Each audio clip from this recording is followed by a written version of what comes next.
रविवार यानी 2 जून को कुछ किसान अपने खेत पर खेती करने के लिए निकलते हैं। इसी दौरान उन्हें खेत से कुछ गंदी बदबू आती है, जिसके बाद वो उस इलाके पे पहुंचते हैं। जब इलाके पे पहुंचते हैं किसान, तो वहां देखते हैं कि कुछ कुत्ते एक पर्टिकुलर स्पेस के इर्द गिर्द ही घूमते नजर आते हैं। जब पास जाकर किसान देखते हैं तो उन्हें वहां पर एक लड़की की लाश दिखाई देती है, और लड़की की लाश औंधे मुंह यानी जमीन के बगल उसका मुंह करके वो लड़की को वहां पे सुलाया गया था और उसका कत्ल कर दिया गया था।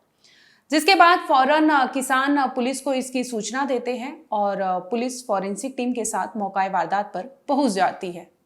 नमस्कार, आप देख रहे हैं क्राइम तक। मैं हूं अश्विनी सिंह। दरअसल मामला छत्तीसगढ़ का है, जहां पर कौड़िया गांव के 100 मीटर दूर पर एक मुक्ति धाम होता है, जहां पर इस लड़की की लाश मिलती है।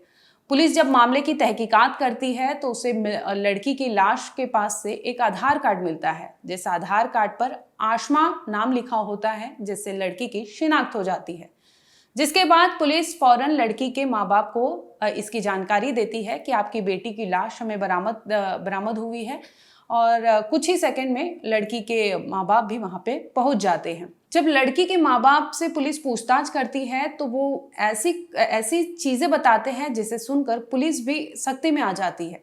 दरअसल होता यूं है कि लड़की के माँ बाप ने ये बताया कि आशमा का रिलेशन कुछ दिन यानी 4 साल पहले से दिनेश नाम के लड़के से चल रहा था। दिनेश भी उनके गांव के आसपास का ही रहने वाला था। इसी लड़के से उनकी लड़की यानी आशमा का रिलेशनशिप था, और कई बार परिवार वाले इस रिश्ते के लिए उन्हें समझाए, लेकिन वो लड़की नहीं मानी। इसी दौरान 29 जून को लड़की अपने प्रेमी यानी दिनेश के साथ फौरन घर से फरार हो जाती है और घर वालों को खबर तक नहीं करती। हालांकि 29 जून की रात जब आशमा के घर वाले उसे ढूंढते हैं तो वो घर में कहीं नहीं मिलती, जिसके बाद वो फौरन उसके प्रेमी यानी दिनेश के घर पहुंच जाते हैं और देखते हैं कि दिनेश है कि नहीं। जब आशमा के घर वाले देखते हैं कि दिनेश अपने घर पर ही मौजूद है, जिसे देखकर उन्हें लगता है कि शायद वो दिनेश के साथ नहीं गई होगी, कहीं गई होगी। लेकिन जब वो 1 दिन 2 दिन नहीं आती घर में तो वो फौरन पुलिस के पास पहुंचते हैं और गुमशुदगी की रिपोर्ट दर्ज करा देते हैं। हालांकि इस कड़ी में पुलिस को एक क्लू मिल जाता है, यानी दिनेश। पुलिस की शक की सुई अब दिनेश पे चली जाती है, जहां पे पता चलता है कि वो उसका आशमा का प्रेमी है। हो न हो, दिनेश को उसके बारे में खबर जरूर होगी।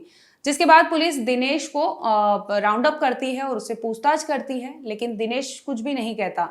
इसके बाद पुलिस उसे सख्ती से पूछताछ करने लगती है कि आखिर वो तुम्हारी गर्लफ्रेंड थी, तो ऐसे में तुम्हें हर कुछ पता होगा, उसका हर कुछ तुम्हें जानकारी होगी, क्योंकि फोन पे आप लोगों की बातचीत होती होगी।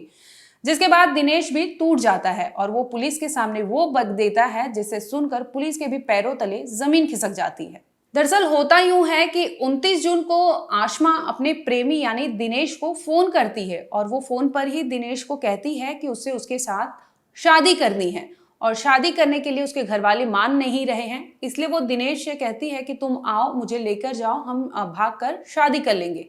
इस पर दिनेश उसे समझाता है, लेकिन लड़की एक नहीं मानती।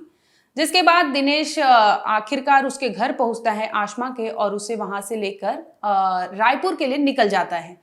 लेकिन जैसे ही वो कौड़िया गांव के मुक्ति धाम के करीब पहुंचते हैं तो दिनेश अपनी गाड़ी रोक देता है। जब दिनेश गाड़ी रोकता है और तो आशमा पूछने लगती है कि क्या हुआ, क्यों गाड़ी रोका है। तो इस पर दिनेश उससे पूछता है कि मुझे तुमसे कुछ पूछताछ करनी है, पूछना है।